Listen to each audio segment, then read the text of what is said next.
afternoon, all. CamelbackTrading.org coming to this Monday afternoon, February 28th.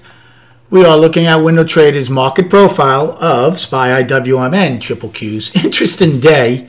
Very interesting day considering we attempted to go trend up with two nice sets of single prints early in the day, right? C, D, and E, only to give that back and then attempt to go trend down in J and K. Only to give that up and then rip higher. We do end with a 10 wide POC. Russell ends 11 wide. Qs end 10 wide. Another poor month overall. We settled in January at 449.91. I just like rounding out. So 450. We're at 437. So, we're down $13 for the month. So obviously, not a good, another poor month for the year. But what's interesting is we took back Friday's trend day rather easily, right? And then we go and attempt to have another one to the upside. Now, SPY took out, or in fact, all three of us took out weekly highs. That's important. Qs did a lot of damage. Qs took back all their single prints from the 17th, but got rejected out of the upper distribution. Russell got into the 17th. We didn't get anywhere near the 17th. But we did take out the weekly high, as they all did.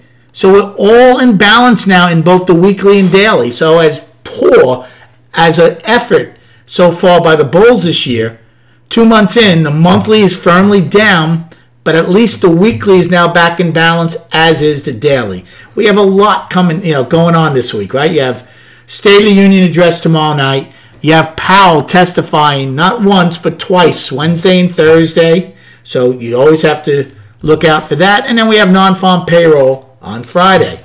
I had a good trading day today, good end to the month.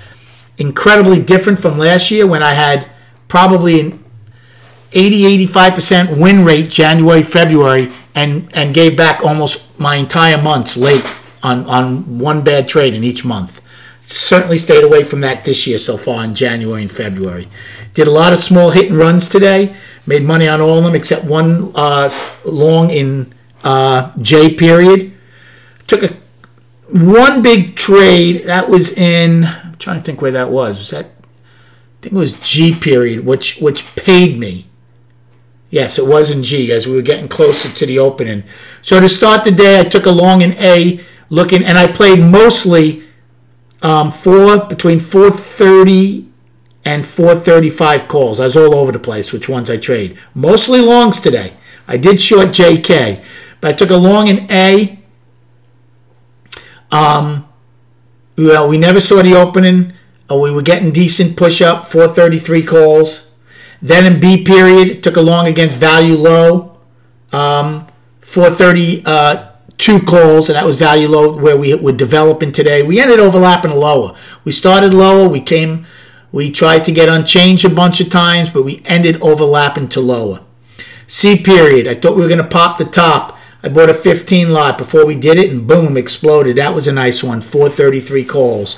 I went long D a bunch of times, not a bunch of times, two, 3 times on small lots, 434 calls against the single prints. Same thing in E period. Those were with 435s. F period, we were into the upper distribution from Friday, 434 calls. And then G, that's the bigger one I took. It came in. I was like, oh, we're going to get an afternoon pullback. Started coming a little more. And then I took a 10 lot. 10 lot was getting hurt. Took a 75 lot. And boom, I got the pop that I needed. And did well on it. And then at the time, I saw value got pulled down from unchanged, overlapping low again and got out of all of them. That was probably my biggest trade. Then in J, took a small long. I'm like, well, we have a wide POC. Let's see if they really want to go trend. They started pushing, took it off for a loss, and then I actually reversed and shorted J period 3 times as it got near the opening, and all 3 times backed off. I did it in K also against the single prints. With the 433 puts also. And then when it looked like it was going to fill singles, I jumped on the 430 calls and rode that up to fill the single prints. And that was it. I didn't do anything in L&M. So it was a pretty good day. Really good day. As far as destinations for tomorrow, We have, for the upside, only today's high, 438.20. And then we go to the other daily high, which is the 17th, 438.66. Single prints, 438.67 to 439.01 from the 17th. 439.34 to 80, second set from the 17th. And then 441.85 afternoon rally high from the 17th of February. For the downside, we have 10 wide at L's high, 434.25 right here. Then we have today's low, 430.70, and then Friday's low, 427.86. So we have pretty good price vacuum to the downside again. So here's the 17th. I'll just show you real quick. This is all the work we still have to do, right? 2 sets of single prints.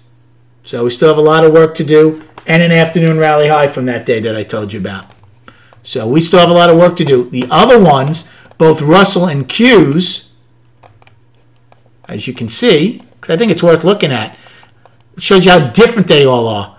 Now, Russell didn't get the day's high on the 17th, but they took back their trend day and closed in the upper distribution. Again, we're nowhere near that. That's why you can't say, okay, Russell's going up, I'm going to be long. And same with Q's. Triple Q's took back 3 sets of single prints on the 17th. LKJ got into the upper distribution and rejected. So you can see the difference of these things. And they're quite a lot different at times. And then quickly, on the chart. So the month's done. Here's your monthly. We're down.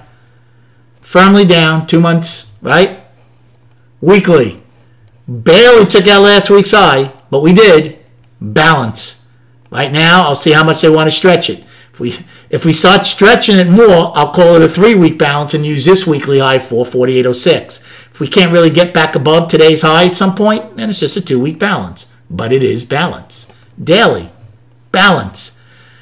Almost an inside day. Not quite. We took it out by 30-something cents. You can kind of treat it like an inside day, which means if we take out today's high, daily would go up, and we should start making a run towards those single prints I talked about, right? And maybe the 20-day moving average.